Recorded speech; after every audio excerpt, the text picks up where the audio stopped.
Ako ay naguguluhan dito Saan? sa impeachment na to at talagang binibigyan ng pressure itong si BBM ng pula ay ng dilaw. Ang nasa likod nito talagang gustong ituloy yung impeachment. Pansinin nyo, yung dilaw at saka yung mga NPA, komunista, mga makakaliwa, sila yung tumutulak. Yes. Binibigyan nila ng binibigyan nila ng pressure si Marcos para si Marcos ay may giveaway at utusan ang Senado para magkaroon ng special session. Yes. Pero ako ay narinig ko mismo sa bibig ni Marcos, narinig ko, sabi niya, I will call on special session paghihingi ng Senado.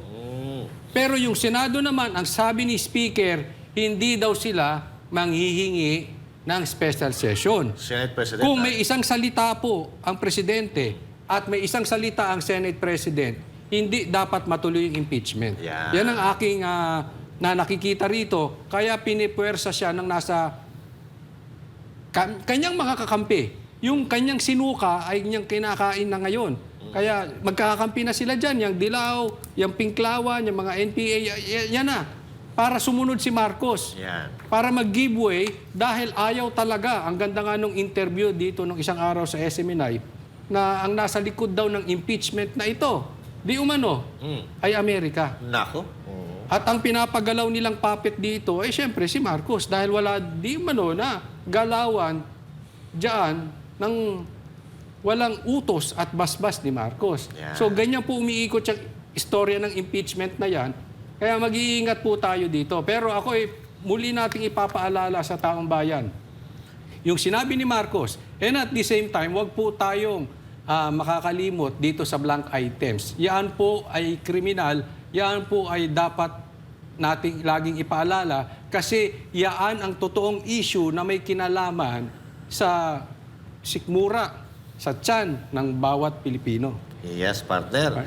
At dati, hindi tayo masyado nagsasalita regarding sa impeachment na yan. Pero ngayon, marami tayong natuklasan, marami tayong nalaman dahil na rin dito sa mga abogado at sa mga analyst na may ginawang pag-aaral dito sa mga impeachment na to. Na eto may laban dito si VP Sara Duterte dahil yung tatlo na impeachment complaint na inihain laban kay VP Sara Duterte ay inupuan lang. So bawal pala yon. Kailangan, dapat pala pag may impeachment complaint ay ina-actionan talaga ang lahat yan or tinitingnan kung guilty or hindi. Pero dahil may tatlo, questionable yung pang-apat. Dapat mauuna muna yung tatlo bago doon sa pinakahuli.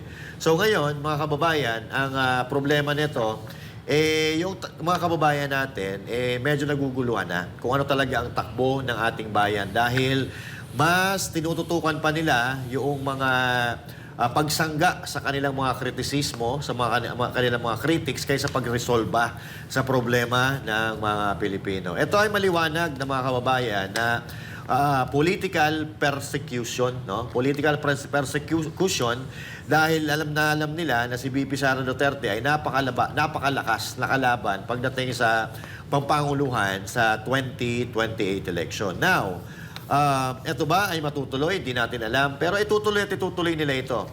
Kasi wala na silang ibang pagkapamaraanan para pabagsakin ng mga Duterte, kundi sirain ang kanilang pangalan. Dahil wala naman silang makukuha.